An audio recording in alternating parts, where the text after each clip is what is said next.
All right, as I said, the first story that we are now looking at, an emboldened Russia, a frustrated Washington, Europe and Ukraine left sidelined, with roadmap towards peace looking nowhere in sight. The Russia-Ukraine war seems to be back to its early stages, and viewers, that's extremely disturbing, simply because we seem to be farther and farther away from where exactly is that peace talk, peace negotiation, peace settlement really looking at. And why do we say that? Why is it that there is some sense of similarity? Well, the Russian aerial assault is back, and it's back on Kyiv and several other prominent Ukrainian cities. They have happened leading into a new phase of war, and that new phase includes Ukraine now being in a position to strike deep inside Russian territory. That means that Ukraine enters Russia. And will that mean Russia hitting back and NATO responding? No one knows, because those weapons that Ukraine is being armed with are NATO weapons. And this report tells you in greater detail exactly what all is happening that could change the way Russia-Ukraine war is going from here on. Take a look.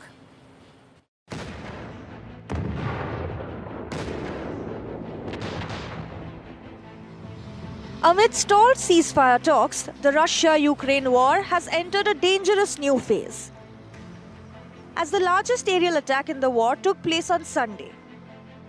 A barrage of 400 drones and missiles struck capital Kyiv, 30 other cities and a dozen airports. Kremlin claimed the aerial attacks were in response to Ukraine's persistent attacks on Russian infrastructure. This has dashed all hopes for peace or any roadmap towards it.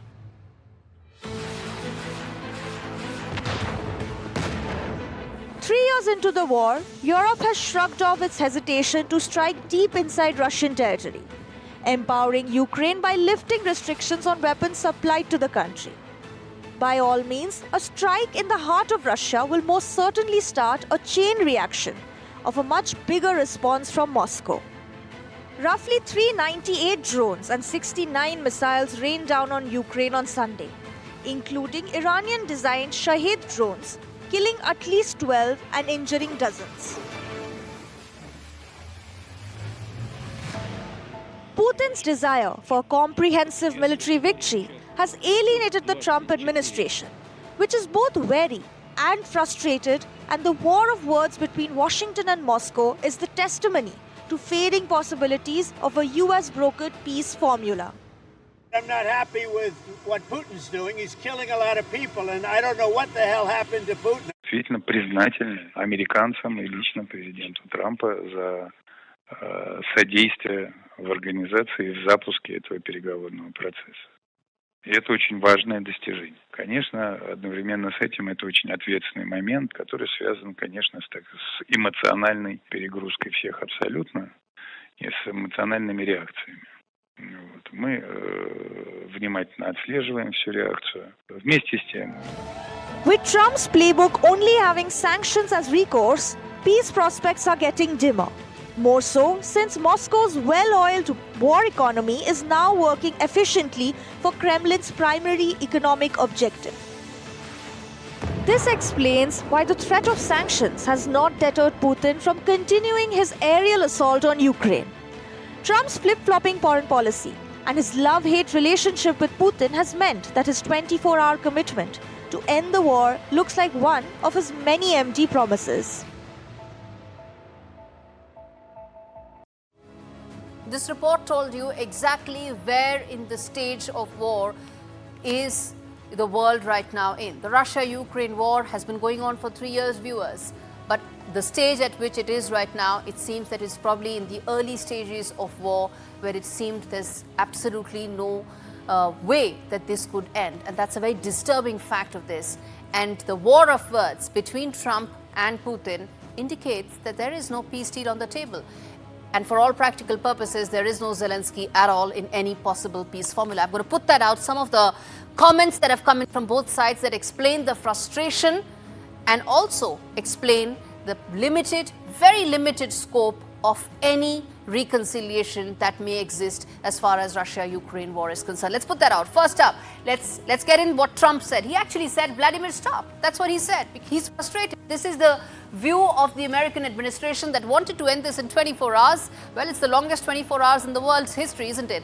And look at the response. Russia intensified the strikes on Ukraine. So that's the word of, well, the leader of the free world. He's asking Putin to stop, but he isn't stopping. He is intensifying. Let's go ahead. Let's see what else is the latest as far as the powerless Trump versus defiant Putin saga that's playing out on the battlefield in Ukraine.